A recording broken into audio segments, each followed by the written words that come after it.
nikmat yang tidak tertara nilainya.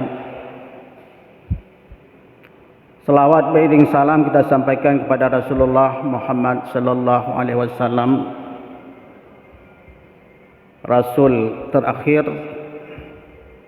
yang telah memberikan keteladanan kepada kita umat manusia secara umumnya. Semoga saja dengan keteladanan yang Rasulullah sampaikan kepada kita bisa kita amalkan dan kita kembangkan dalam kehidupan sehari-hari. InsyaAllah kelak kita akan mendapatkan syafaat di yaumil mahsyar. Para jamaah yang dirahmati Allah, sambil kita beritikaf dan memperpanjang zikir kita di rumah Allah ini, serta untuk menambah fadilah daripada pelaksanaan ibadah puasa, marilah sejenak kita mengingat kembali, mengulang kaji beberapa nasihat dan petunjuk yang barangkali ini sudah berulang-ulang kali disampaikan, namun tidak salah juga kalau kita sering untuk mengingatkan kembali.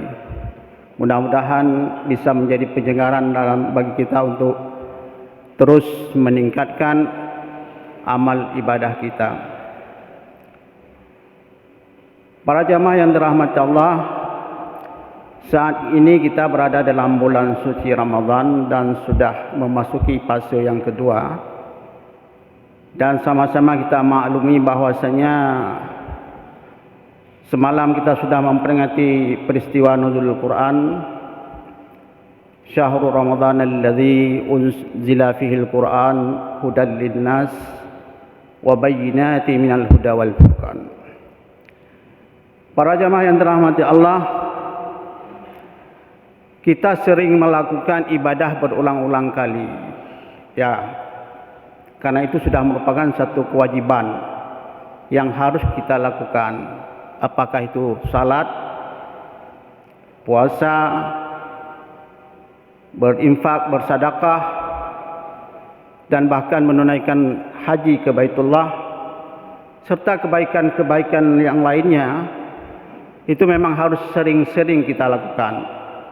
Nah, harus sering kita lakukan. Apa tujuannya? Tujuan yang pertama sekali itu adalah memang perintah wajib, perintah yang harus kita lakukan dalam bentuk amar ma'ruf nahi mungkar. Namun yang lebih penting lagi adalah dalam pengulangan pelaksanaan ibadah itu yang menjadi tolok ukur bagi kita adalah sebuah peningkatan prestasi, kualitas dari amalan itu sendiri. Nah, jadi ini yang penting kita perhatikan pada saat kita melakukan salat zuhur berulang kali, ibadah berulang tahun, ya, setiap tahun kita laksanakan. Namun tujuannya itu menjadi cambuk bagi kita untuk mengukur tingkat konsekuensi kita, keyakinan kita, dan tingkat kualitas pelaksanaan ibadah itu sendiri. Nah, terlebih lagi di dalam bulan Ramadan ini, peningkatan kualitas itu adalah lebih utama daripada kuantitas. Nah, oleh karena itu para jamaah yang dirahmati Allah, pada hari ini kita coba melihat kembali faktor-faktor yang mempengaruhi kualitas ibadah seorang muslim. Apa faktor-faktor yang bisa mempengaruhi? Nah, Allah Subhanahu wa taala telah menyatakan bahwa wa ma umiru illa liya'budullaha mukhlishina lahuddin. Kita beribadah, kita diperintahkan, Allah tidak akan memerintahkan kita untuk beribadah kecuali mukhlisin, ya, untuk harus dilandasi dengan nilai-nilai keikhlasan. Nilai-nilai keikhlasan dalam beramal, berbuat. Nah, jadi faktor yang mempengaruhi kualitas ibadah seseorang itu yang perlu kita perhatikan ada beberapa variabel di sini. Baik variabel dari segi kelengkapan rukun dan syarat, ada variabel lain yang kadang-kadang itu terabaikan begitu saja, ataupun bisa dipengaruhi oleh keadaan-keadaan zahiriah yang ada di sekitar kita. Variabel tersebut adalah tingkat keikhlasan kita dalam beramal, ya, dan tingkat kebaikan, ya, kebaikan perbuatan yang kita lakukan semakin hari itu harus semakin baik. Nah, ini yang harus kita pahami, bahwa semakin bagus. Jadi nanti faktor-faktor variabel kebaikan, ihsan, ya, dan keikhlasan itu ini menjadi variabel terpenting ketika syarat-syarat kesempurnaan itu sudah kita miliki. Nah, dan ini di sini pula sering kita terabaikan. Rasulullah sallallahu alaihi wasallam pernah diberikan pengajaran oleh malaikat berbicara tentang iman, Islam, dan ihsan. Ketika malaikat menanyakan ma makna ihsan, apa makna berbuat baik itu?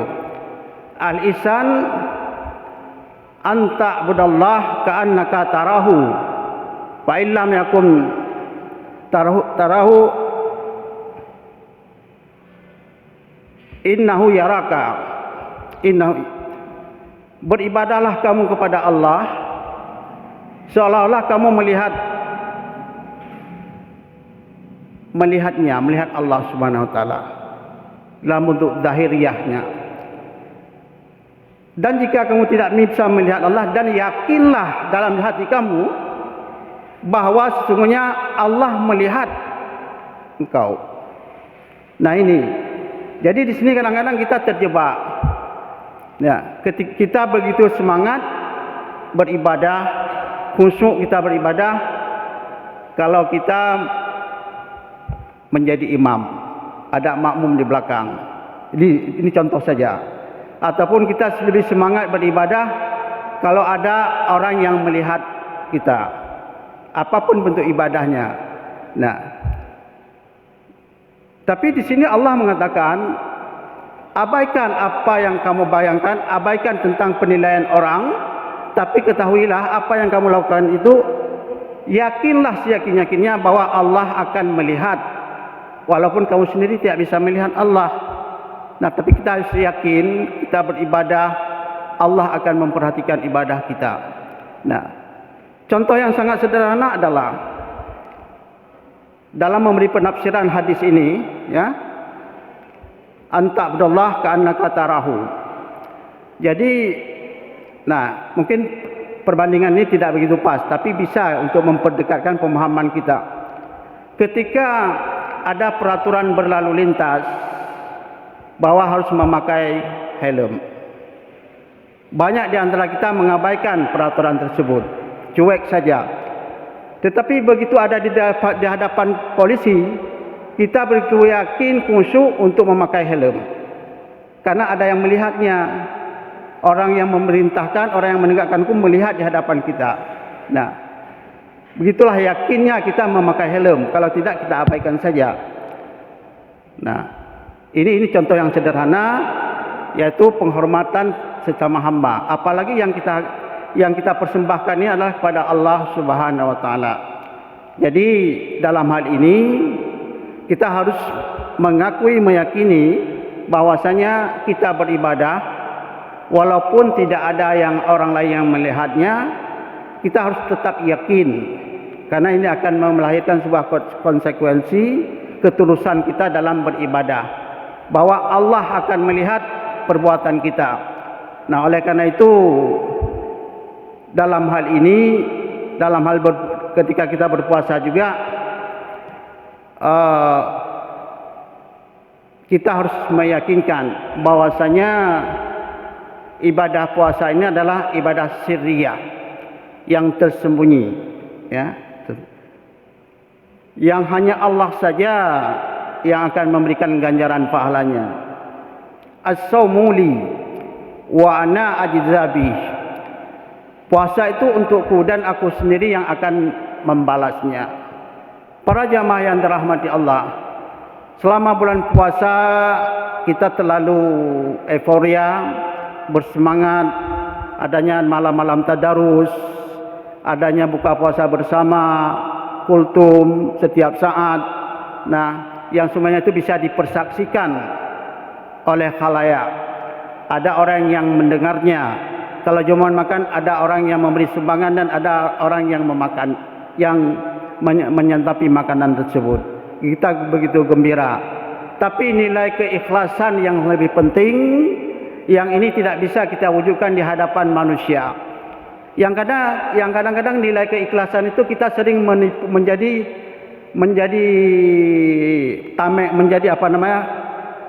spirit untuk kita berbuat sesuatu yang menyalahi daripada prosedurnya. Nah, kita sering menipu dengan kata-kata ikhlas. Nah, ini ikhlas saya sampaikan. Ikhlas cara berikan kepada Anda. Tapi 2-3 langkah ke belakang dia sudah merasa mendongkol. Nah ini, jadi nilai-nilai ikhlas ini saya kira bukanlah nilai yang perlu diucapkan. Keikhlasan, kemudian kebaikan, bukan hanya perlu diucapkan melalui lahiriah, tapi sikap batiniah kita yang bisa kita cerminkan dalam perilaku kita sehari-hari. Tidak perlu orang lain tahu. Dan di sinilah yang harus kita implementasi dalam pelaksanaan ibadah puasa ini. Nah, apalagi di dalam puasa ini, pelaksanaan ibadah puasa ini, Rasulullah menggambarkan ada 3 tingkatan. Puasanya orang awam, ya, ini tidak begitu memperhatikan apakah dia itu ikhlas atau tidak ikhlas. Yang jelas dia bisa diperhatikan oleh orang lain, dia berpuasa. Khawas dan khawasul khawas. Nah, jadi golongan kita pada hari ini, orang-orang intelek, ini termasuk bukan lagi golongan puasanya orang awam, bukannya lagi puasa ibadahnya orang awam, tapi kita lebih mengekspresikan jiwa kita, ya, keinginan kita, suara hati kita. Hanya Allah saja yang tahu. Oleh karena itu, para jamaah yang dirahmati Allah, dalam hal kita mewujudkan kualitas iman dan amal saleh kita, nah, nilai-nilai keikhlasan, nilai-nilai kebaikan, nah itu harus menjadi standar utama dalam kita melakukan perbuatan-perbuatan kebaikan, amal ma'ruf nahi mungkar.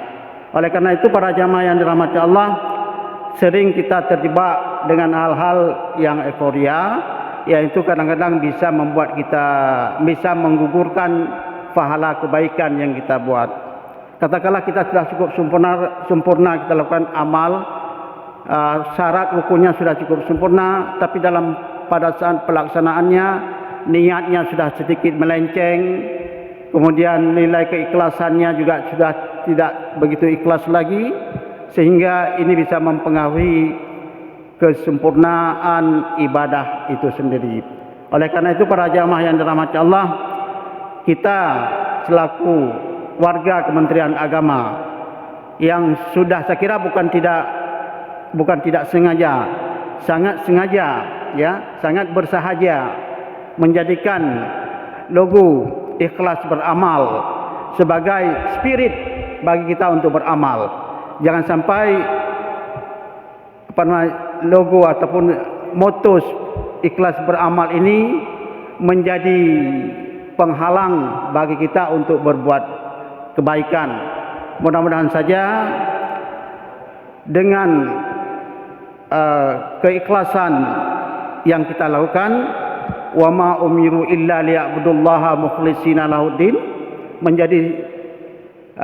menjadi penggerak utama dalam kita beribadah, dan juga kebaikan, ihsan, dan harus kita lakukan setiap saat. Tentu saja kebaikan itu setiap saat dia terus meningkat. Tidak ada batas tidak ada batas akhir daripada peningkatan kualitas itu. Oleh karenanya sebaik-baik kita adalah yang mampu membuat perubahan-perubahan untuk masa hadapan yang jauh lebih baik. Mudah-mudahan dengan momen Ramadan ini kita bisa terus menjadi insan yang berbuat baik, dan kebaikan itu tidak hanya secara zahiriah, tapi itu pertanggungjawabannya hanya kepada Allah Subhanahu wa taala. Mudah-mudahan nantinya kita bisa menjadi generasi yang terus memperjuangkan keikhlasan dan kebaikan di mana saja kita berada, dan tidak hanya dalam ibadah. Nilai-nilai kebaikan ini juga dalam hal bermuamalah juga cukup sangat banyak sekali. Banyak penyelewengan yang terjadi di dalam bermuamalah justru karena mengabaikan unsur-unsur ideal, unsur-unsur kebaikan yang ada dalam berbagai macam praktek muamalah itu sendiri. Karena kebaikan ini sendiri bisa dibuat dikamuflasekan. Kebaikan itu bisa ditutupi dengan bungkusan. Kebaikan itu bisa ditutupi dengan cat barangkali. Tapi yang hakiki kebaikan itu adalah sesuatu yang terbit dari hati nurani, dari jiwa kita, dan di bawah kontrol ketentuan yang telah digariskan oleh Allah Subhanahu wa taala. Karena kebaikan ini dan keikhlasan ini bukan kita pertanggungjawabkan di hadapan manusia, tapi nilai kebaikan dan keikhlasan itu akan kita pertanggungjawabkan di hadapan Allah Subhanahu wa taala. Hadanallahu yakum ajmain. Assalamualaikum warahmatullahi wabarakatuh.